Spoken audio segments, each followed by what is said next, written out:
Hello friends and well-wishers, and welcome back to A Quarter Ton of Fun. It's your buddy Ryan here, and today we're going to talk about the hit TV show My 600 Pound Life. For those of you who aren't familiar with that program, it's a show about people generally over 600 pounds who have decided to try to take control of their health and their weight through bariatric surgery. They're going to get weight loss surgery with a doctor named Dr. Nozarden, who's based out of Houston, Texas. The show follows them for a year from the time they make that decision through a year later. Sometimes they cover a little more, sometimes a little less, depending on what's going on. And it shows the whole process of what the doctor wants them to do before weight loss surgery, the actual surgery itself. Kind of gross to watch sometimes, to be honest. And also then how they do after the surgery, how they do with weight loss.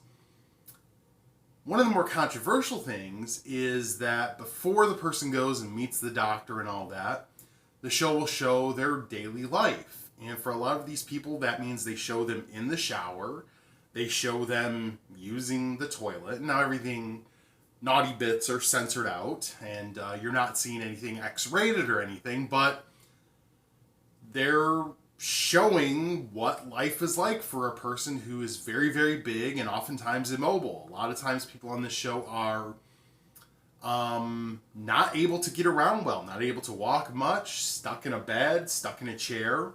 And so they are showing everything, and they're showing how much these people eat, and they're talking about the people who enable them. They're caregivers oftentimes who bring them food, bring them things they're not supposed to be eating and having. So the show's been on about 6 or 7 years, I think, and I stumbled across it a few times, and the truth is I could never watch the show. It hit way too close to home. I would flip past it sometimes, and I would see these people who were having the same kind of struggles I was, a lot of times to a greater degree. I'll admit, I've been fairly lucky for someone who's 600 pounds, who was 600 pounds, because I carry it on a big frame. And I know big people often use, oh, I'm big boned as an excuse, but the truth is I'm a 6'2" man. I'm very broad. I'm built big, and there's a good amount of muscle under all my fat. I have had better luck than a lot of 600-pound people would. And I'm also younger than a lot of people that you see on this show. Not all of them, but obviously the older you get, the more worn out your joints and your muscles get from carrying all this weight and everything, and the more immobile you're going to get. But seeing their struggles always depressed me. And first of all, I couldn't watch it with anyone in the house, especially if my wife was here, because I knew what it would open up. Her give me those knowing looks like, oh, this is what's going to happen to you if you don't change, and things like that. And one of the great things about food addiction and the denial I was in was I could look at something like that and immediately turn it off and just put it out of my mind, not think about it. If I actually sat and watched it, I would have to maybe face the facts of this is where I'm headed very soon. So I could not watch the show at all. Once I started losing weight, I stumbled on it on Hulu, and I watched an episode, and I really found that I enjoyed it because I saw inspiration in the show. I saw people working to change their lives, and not everyone that's on the show has success. You know, there's some people who never even get the weight loss surgery because they're not able to get their eating under control to get there, to lose the weight they need to get to the surgery. But I saw people having success. I saw people getting to places I wanted to go. And it inspired me. It inspired me, one, to not end up immobile and stuck in a bed, which I probably was not far off from. Honestly, maybe I was a few years from that, the way I was going. And so that's generally where I fell with the show, and I think that, hey, how y'all doing? Oh, it's Dr. Nowzarden, the gruff but lovable Dr. Now from the show. How are you doing, sir? Tell me about your diet.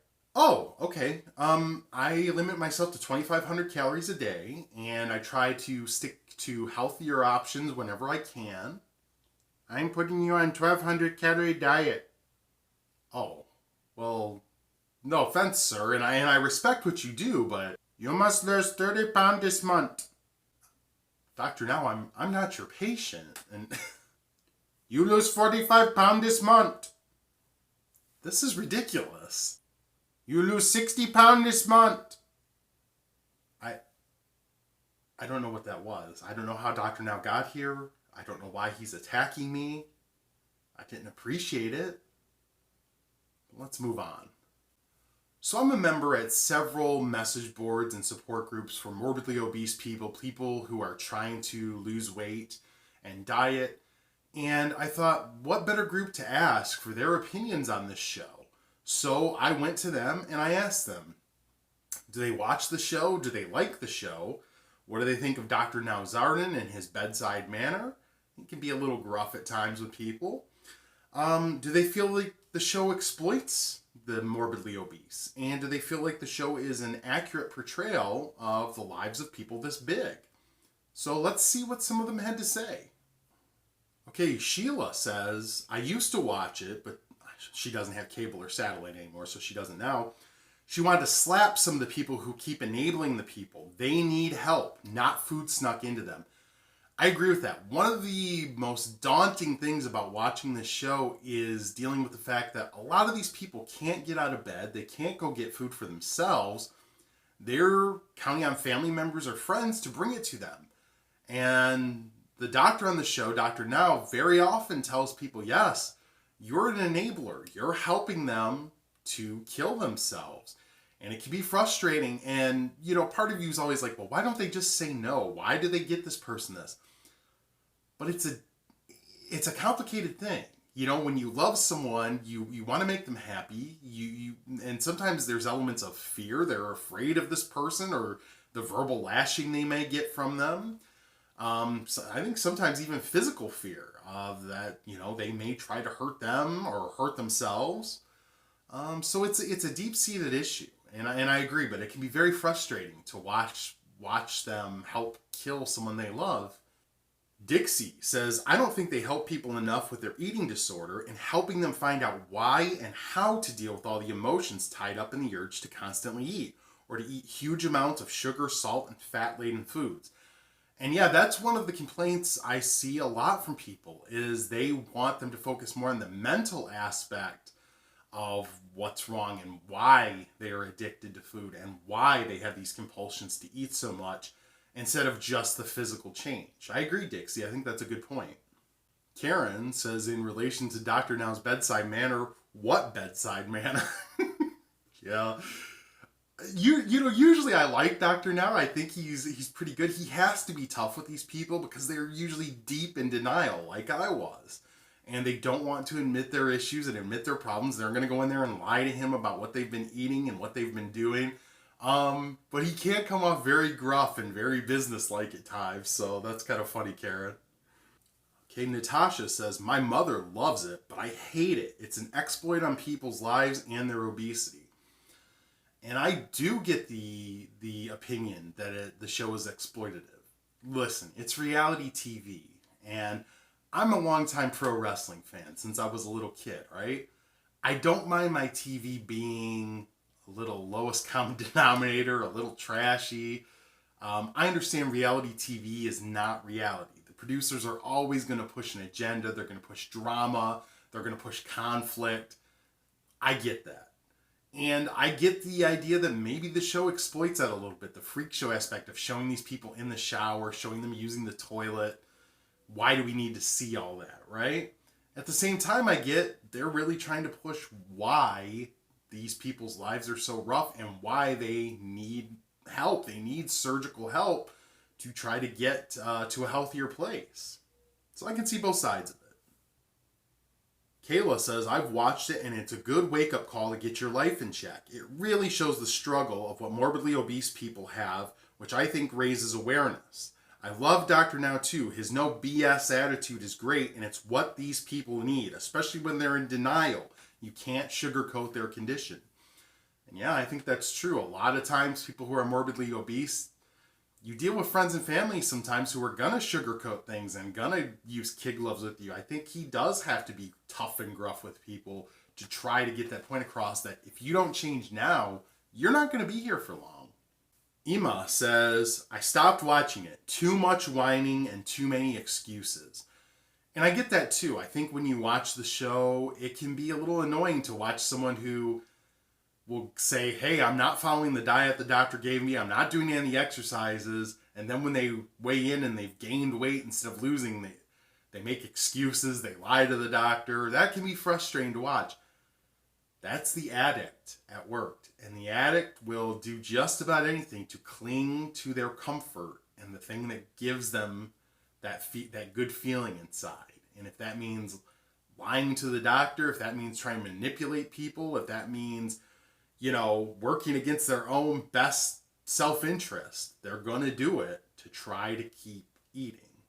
I know, because that's what the things I was doing. Joe says, I like the show, but I want to lose weight without any shortcuts. I would never get the surgery.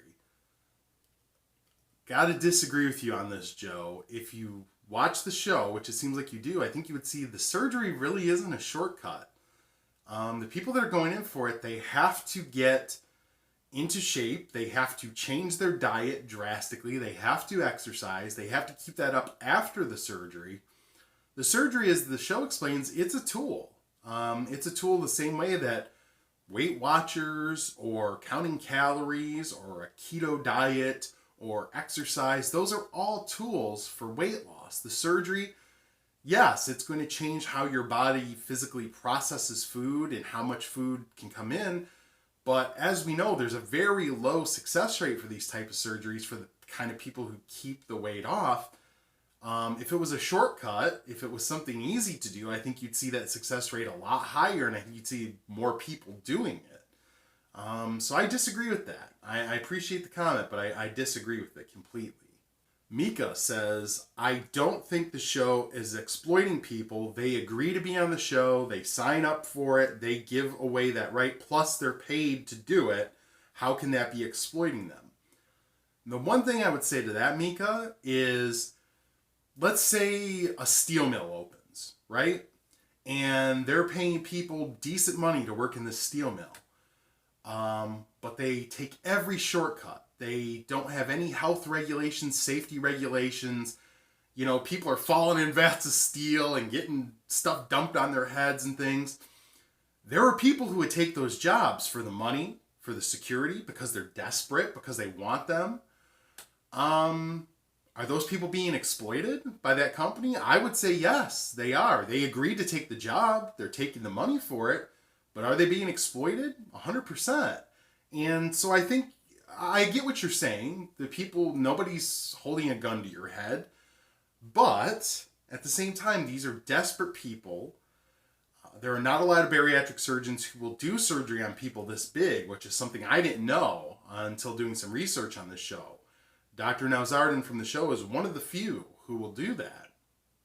And so these are desperate people who are looking to get help and wanting to change their lives. Is it exploitation that the show takes them and does these things? I don't know. I can fall on either side of it. But to say it's not exploitation just because they're getting paid or just because they signed up for it, I think that's simplifying things too much. So at the end of the day, for me, it's a show I enjoy. I find it more inspirational than exploitative. I find that when I watch it, I usually get inspired to work out, to want to eat better, to keep going. So for me, the show is a net positive. I get people who don't like it. I get people who aren't interested in it. And I understand why it can be a little controversial, especially with morbidly obese people, because it can feel like they're putting us out there like circus animals for people to gawk at. And there are people who watch the show to laugh at the fat people and, oh, ha ha ha, look, they can't get in the shower and they can't take care of themselves, they can't walk. What a big joke it is. How fun, And there's always going to be people like that. There's always going to be people that laugh at anyone who is different than them or has some sort of condition, or, you know, there's going to be people who hate fat people. They'll always exist.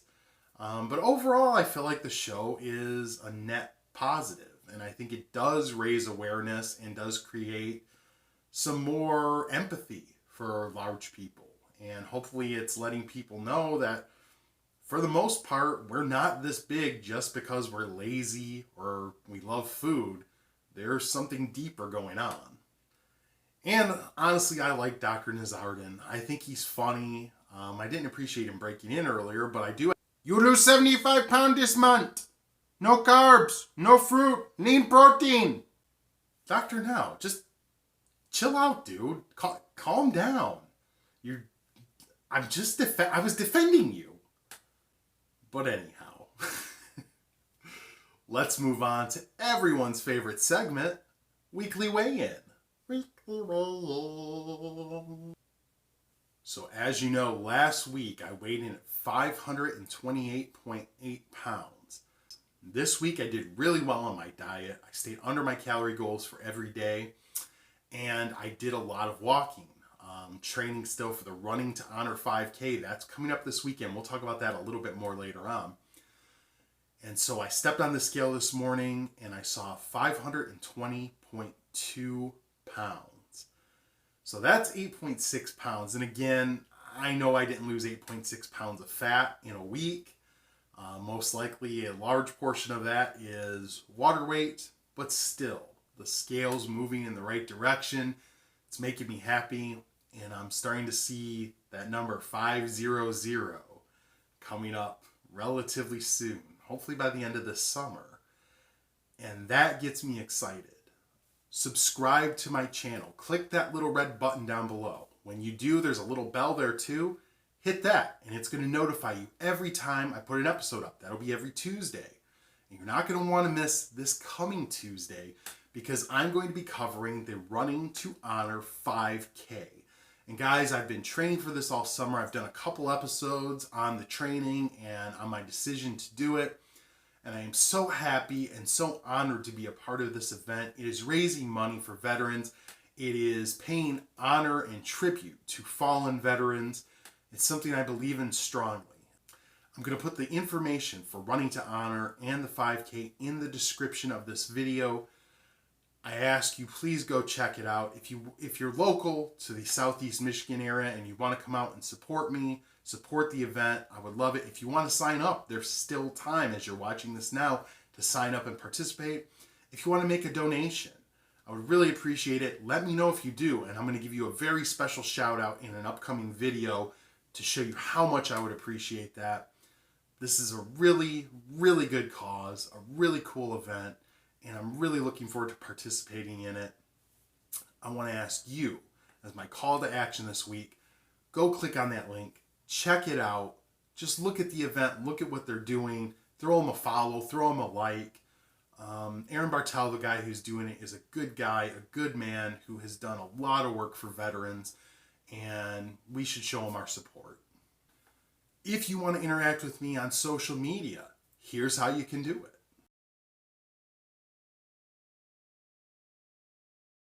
No matter if you are 800 pounds and you're stuck in a bed and feeling like life is hopeless, just look at some of the people that have been on the show, My 600 Pound Life. Look at someone like me. And I'm not going to sit here and brag when I'm 520 pounds and act like I'm some health guru or I know what's going on. But I made the decision to try to better my life, and I'm doing it. And I'm not there yet. I got a long way to go, and I'm going to stumble, and I'm going to fall. But I'm not going to quit. I'm going to get where I want to go. And you can too. Come along with me. And know that no matter what happens, even if we're attacked by a wild Dr. Nazardin, it doesn't matter. We can overcome that. We can overcome anything. And we can get to where we want to go. Because we are damn sexy.